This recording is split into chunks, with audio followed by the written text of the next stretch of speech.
días. Vamos a continuar con la segunda presentación, que la hemos titulado Relación de escalas en la evaluación pronóstica del hematoma subdural crónico. Y partimos de considerar que el hematoma subdural crónico es una de las enfermedades neuroquirúrgicas más frecuentes y muchas veces se considera que la técnica quirúrgica es sencilla. Sin embargo, no tener en cuenta una serie de detalles en la evaluación de un enfermo y en la realización de la propia técnica puede conducir sin duda a consecuencias que sombrecen el pronóstico de estos pacientes. El primer reporte realizado de un hematoma subdural crónico fue hecho precisamente por Westphal en el año 1657. Y el primer reporte de tratamiento quirúrgico exitoso fue realizado por Hull en el año 1883. La historia, por supuesto, reconoce a Cushing, el cual alimentó el desarrollo de estrategias del tratamiento neuroquirúrgico de este tipo de entidad y además fomentó la causa traumática del mismo y señaló la importancia del diagnóstico temprano de este tipo de hematomas. En 1937, Poppen reporta un índice de cura de un 83% después de la cirugía. Lo cierto es que hasta nuestros días ya consideramos que el hematoma subdural crónico es una enfermedad curable con el diagnóstico temprano y un tratamiento adecuado y oportuno. La incidencia del hematoma subdural crónico ha sido reportada por ser tan alta como de 13,1 casos por cada 100.000 habitantes por año. Lo cierto es que es una entidad que frecuentemente afecta individuos de mediana edad y ancianos con antecedentes de un trauma menor. La incidencia entre individuos mayores de 65 años se ha incrementado de entre 8 y 18 por cada 100.000 habitantes hace 15 años atrás hasta 48 por 100.000 habitantes actualmente. Si tenemos en cuenta el envejecimiento poblacional, como hacía referencia en la conferencia anterior, es un fenómeno demográfico que es irreversible y con tendencia a incrementarse en todos los países del mundo, y que además República Dominicana se aproxima ya al 10% de su población mayor de 60 años, y Cuba es el país más envejecido de América Latina. Sin duda alguna estamos hablando de una enfermedad con una incidencia creciente. El índice de recurrencia después de realizar las diferentes cirugías se reporta desde un 2,3 hasta un 38,7%. Y es importante decir que el índice de recurrencia se relaciona con la presencia de reintervenciones, por supuesto complicaciones, y la mortalidad aumenta proporcionalmente con la aparición de estos eventos.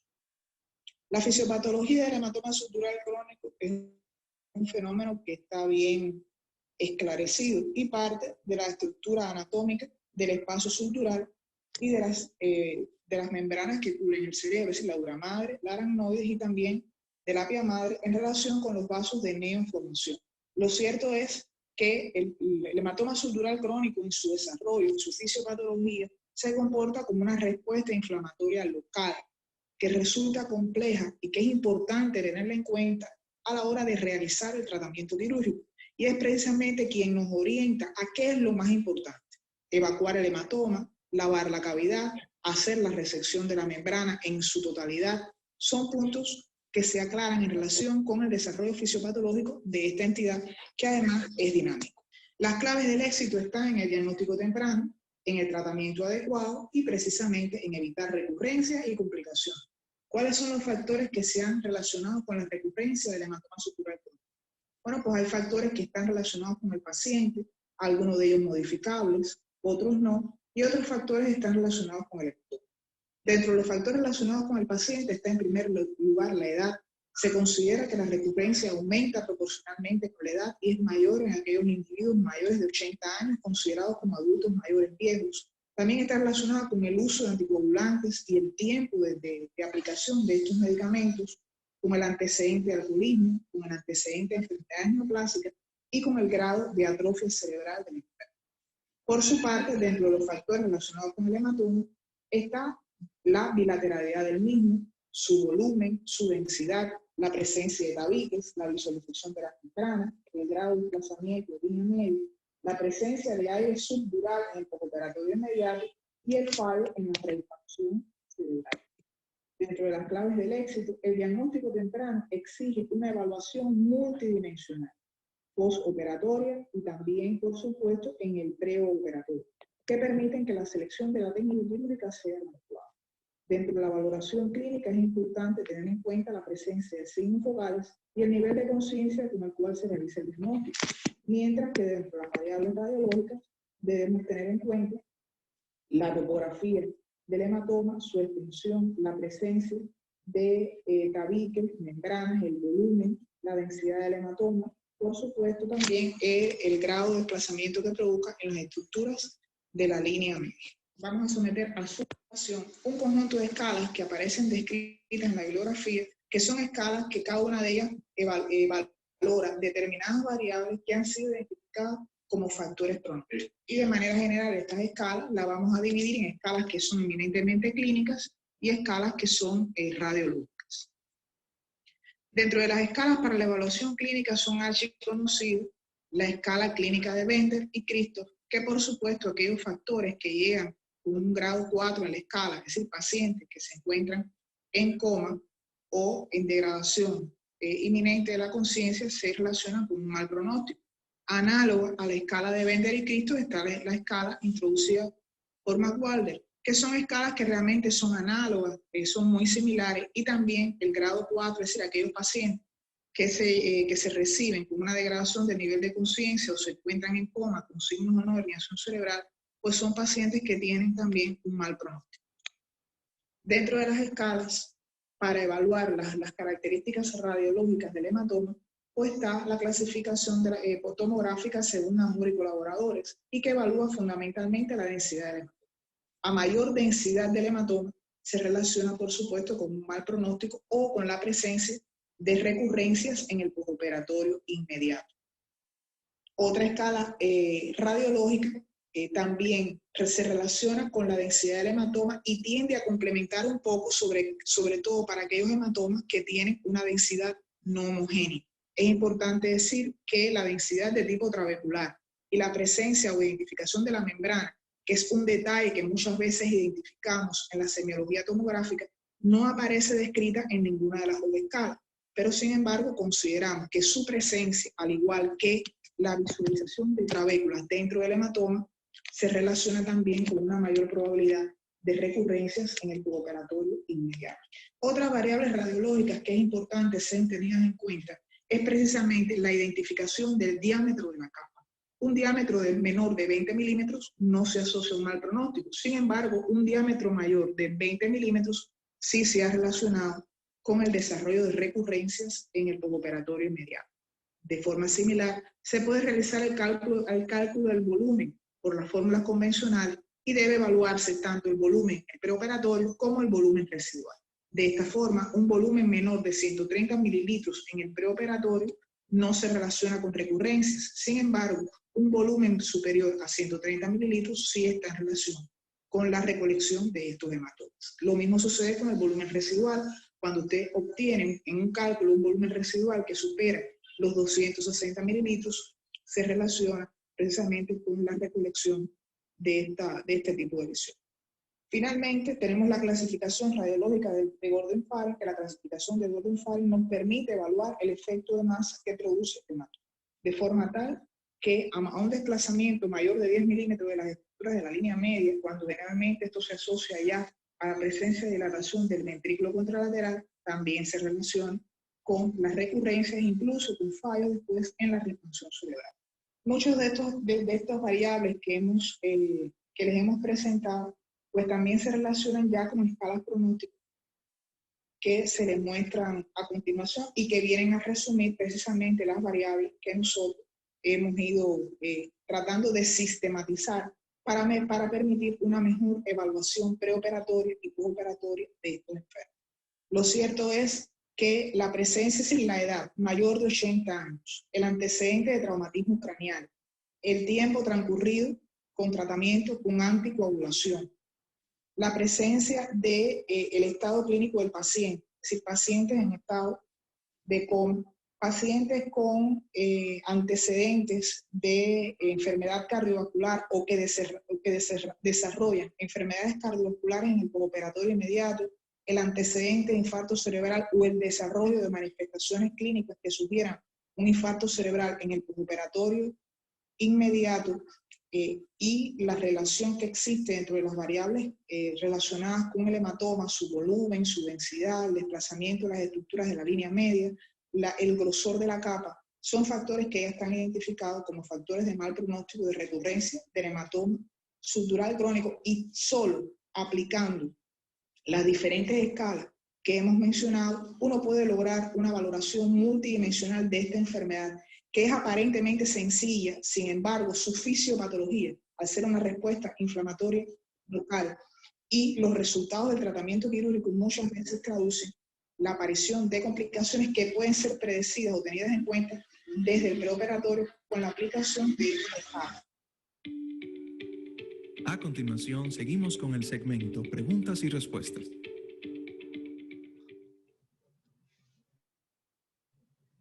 Doctora Grete, le invitamos a encender su cámara. Hola, ¿cómo está? Su micrófono, por favor. ¿Me escuchas? Perfecto. Muchas gracias. Buenas tardes. Le tenemos algunas preguntas, pero sí la escuchamos. Tengo varias preguntas para usted del auditorio, de los participantes. Doctora, ¿tiene usted alguna experiencia con hemorragias intraparenquimatosas postoperatorias tras el drenaje de un hematoma subdural vía craniotomía limitada? Buenas tardes. Bueno, pues agradezco la posibilidad de poder estar intercambiando con ustedes desde mi país. Muchas gracias por su gentileza. No, como consecuencia de la craniotomía limitada en la evacuación de pacientes con hematoma subdural agudo, no hemos tenido como complicación hematomas intraparenquimatosos en la serie que tenemos hasta el momento. De todas formas, es una complicación que pudiera presentarse, y de acuerdo con la experiencia que hemos alcanzado en la realización de este tipo de craniotomías en el adulto mayor, pienso que perfectamente puede ser evacuada por la misma vía sin necesidad de tener que ampliar el flap óseo superior de la craniotomía. La felicitan, dice felicitaciones por su aporte en un tema en ocasiones infravalorado, pero con mayor vigencia, donde hoy la expectativa de vida va en ascenso. ¿Cuáles recomendaciones desde el punto de vista de la técnica usted podría darnos, y qué medida podría tomar como referencia como tamaño máximo de la misma? Se refiere a la craniotomía. Una pregunta realmente muy interesante en cuanto a las dimensiones. Hay que partir que este tipo de craniotomía parte de mantener la primera parte de la técnica quirúrgica del trauma flap, que es la realización de la craniectomía subtemporal, a punto de partida de ese trépano inicial ubicado 1 centímetro por delante del trago, que uno amplía hasta llegar a exponer la base. Es decir, que usted, el cirujano, en la semiología quirúrgica tiene que ver y palpar, por supuesto, el reborde que indica que ya usted está en continuidad con la base craneal, y de esa forma se logra, sin lugar a duda, una descompresión de la porción mesial del lóbulo temporal, que es el objetivo inicial más importante. El resto del flap óseo superior y sus dimensiones, uno debe centrarlo precisamente en el punto de mayor volumen, mayor diámetro del hematoma, que generalmente coincide con el declive de la convexidad. Nosotros habitualmente ese flap óseo, lo que es la porción posterior del flap óseo superior, seguimos manteniéndolo. Es decir, cuando uno va a hacer la incisión en forma de signo de interrogación, uno sigue manteniendo el principio de que debe ser témporo, parieto, occipital. Pero a la hora de subir la porción superior del flap, que busca la línea media, pues entonces nosotros habitualmente nos alejamos de 2 a 3 centímetros de la línea media en la incisión de piel, hasta, por supuesto, el punto de inserción del cabello. Una vez que uno ya decola y eleva el flap musculocutáneo, pues ya uno centra los trépanos en un flap óseo superior que puede quedar con dimensiones entre 8 centímetros, 10 centímetros sobre ese promedio. Pero siempre uno juega mucho con la tomografía, con la semiología radiológica, para tratar de identificar el punto de mayor volumen del hematoma y alejarnos completamente de la línea media. Normalmente cuando uno eleva el flap óseo y pasa al tiempo dural de la craniotomía, Pues la durotomía usted la abre como usted considere más prudente, siempre buscando que tenga el mayor efecto sobre la confianza cerebral. Y una vez que usted evacúa parte de ese hematoma, ya el resto del hematoma usted lo va a ir destechando más allá de los límites de la resección ósea, y realmente usted incluso identifica los vasos puentes que pudieran estar sangrando, lesionados, y puede hacer la hemostasia más allá de los límites de la craniotomía. Realmente no se torna complejo la realización de esta parte de la técnica quirúrgica. Es algo dinámico también. Entiendo. Otra pregunta para usted, dice, ¿ha tenido experiencia en el manejo de hematomas subdurales crónicos recidivantes y refractarios en los cuales el cerebro no expande a pesar del drenaje? Sí, realmente podemos decirle a los colegas que operamos trauma, ¿verdad? Que el hematoma subdural crónico es algo que al neurocirujano realmente lo motiva mucho, porque es una técnica quirúrgica que usted hace con relativa facilidad. Sin embargo, ya la experiencia nos ha demostrado que realmente entre detalle y facilidad, pues a veces uno como que se confía y no saca todo provecho de la evaluación imagenológica preoperatoria que da el hematoma subdural crónico en las imágenes, como para estar seguro y efectivo en el tratamiento quirúrgico.